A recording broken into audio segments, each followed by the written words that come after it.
Aritmia adalah gangguan irama jantung. Jadi itu tidak, ritmia itu irama. Aritmia adalah gangguan irama jantung yang bisa denyut jantung yang terlalu cepat, atau denyut jantung terlalu lambat, atau denyut jantungnya tidak teratur. Tiga-tiga tadi masuk dalam kelompok aritmia. Nah, aritmia sendiri terbagi menjadi dua bagian besar, yaitu gangguan aritmia karena kelebihan irama jantung atau ekstra, denyutnya ekstra, dan satu lagi adalah aritmia karena denyut jantungnya terlalu lambat.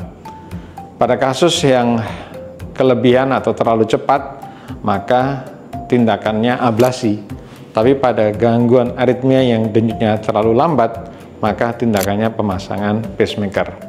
Nah, tindakan ablasi dilakukan untuk menghilangkan denyut tambahan atau denyut yang terlalu cepat tadi. Normalnya denyut jantung kita itu 60 sampai 100 kali semenit. Tetapi pada beberapa orang ada yang denyutnya tiba-tiba sampai 170-200 kali semenit, yang disebabkan karena ada listrik jantung yang korslet. Misalnya PVC atau premature ventricular complex. Jadi suatu denyut tambahan yang berasal dari bilik jantung atau ventricle. Itu bisa tiap hari muncul. Keluhan berdebarnya setiap hari. Pasiennya bisa sangat anxious atau sangat cemas karena dia tidak bisa memprediksi, dia tidak bisa memperkirakan kapan munculnya. Ini beda dengan penyakit jantung koroner yang dia muncul ketika kita beraktivitas berat. Kalau aritmia itu munculnya semaunya, tidak dalam kontrol kita. Oleh karena itu, kualitas hidup pasien aritmia itu jelek, karena dia tidak bisa mengontrol kemunculan gangguan irama jantungnya itu tadi. Pada tindakan ablasi konvensional yang biasa, kita hanya melihat gambaran kateter tadi melalui fluoroskopi atau X-ray.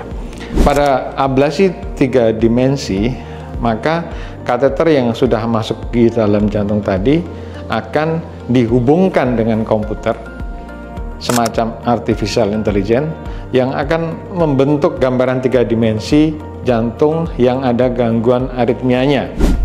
Dua-duanya menggunakan kateter yang dimasukkan dari paha. Jadi dari paha dipasang infus, kemudian kateter didorong melalui pembuluh darah yang ada di paha, menyusuri pembuluh darah sampai di jantung. Kalau pada gambaran ablasi konvensional hanya dengan X-ray tadi atau dengan fluoroskopi, kita hanya melihat bayang-bayangnya tadi, maka dengan 3 dimensi kita tahu persis mana ruangan jantung dan irama jantung yang normal dan yang ada gangguan irama jantungnya. Jadi lebih akurat dan tentu lebih aman untuk pasien. Pada mereka yang gangguan irama jantungnya tidak terlalu banyak dan hanya 1-2 titik tadi, sesudah ablasi sembuh total, tidak perlu obat, tidak perlu kontrol lagi. Tapi pada kasus yang kompleks tadi, umumnya sekitar 75-80% tingkat keberhasilannya. Jadi kalau ada 100 orang pasien yang kita ablasi yang kompleks, 75-80 sembuh. Tapi ada 20-25 yang harus dilakukan tindakan ulang karena memang dia kompleks sifatnya.